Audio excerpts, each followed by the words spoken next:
তো ডুয়ার্সের সেকেন্ড পার্টে তোমাদের সকলকে ওয়েলকাম। আর আগের পার্টে তোমাদের সাথে ডুয়ার্স যাওয়ার রাস্তার এক্সপিরিয়েন্সটা শেয়ার করেছিলাম। আর আমরা পৌঁছে গিয়েছি ডুয়ার্সের খুব ছোট্ট একটা গ্রাম ঝালংয়ে। আর এখানে আমরা ওয়েস্ট বেঙ্গল ফরেস্টের আন্ডারে একটা কটেজ বুক করেছিলাম। আর এই যে রিভারটা বয়ে যাচ্ছে, এই রিভারের ওই পারে কিন্তু আমাদের কটেজ। আর এই পার আর ওই পারকে সংযুক্ত করেছে এই লোহার পাতের মতন এই ব্রিজটার মাধ্যমে। আর এই জায়গার সব থেকে বেশি বৈশিষ্ট্য হলো এত সুন্দর নেচার, যে কারণেই আসা একমাত্র ঝালংয়ে। আর এইখানকার অ্যাটমসফিয়ার দেখে আলাদাই রকম যেন একটা ভালো লাগা কাজ করছিল মনে। তো যাই হোক, আমরা কিন্তু রুমে এন্টার করে গিয়েছি। আর এই ছিল রুমটা বেশ কিন্তু সুন্দর ছিল, পরিষ্কার ছিল। আর যেহেতু এতটা জার্নি করে ভিজেও গিয়েছি, আর সেই কারণে আমরা একটু স্নান করে নিলাম ঝটপট। তো আমাদের ওয়েলকাম করা হয়েছিল এই মাঞ্চ দিয়ে।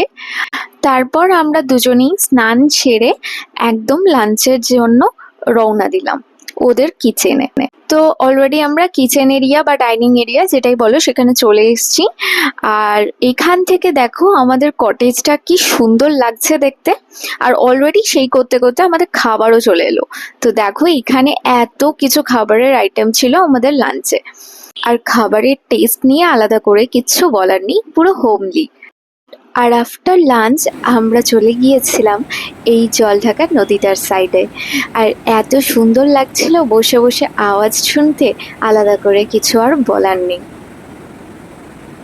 তারপরে আমরা রিসোর্ট থেকে সামনে আশপাশের এরিয়াগুলো একটু ঘুরে দেখলাম।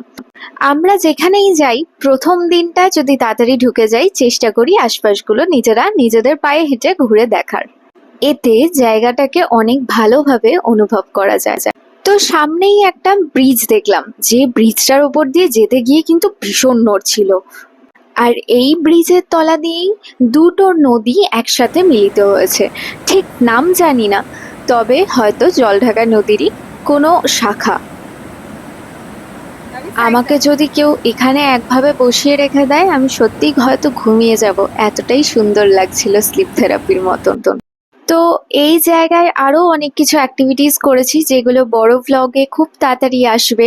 তাই অবশ্যই আমার ইউটিউব চ্যানেলে যাও, গিয়ে সাবস্ক্রাইব করে রাখো। আই হোপ তোমাদের খুব ভালো লাগবে।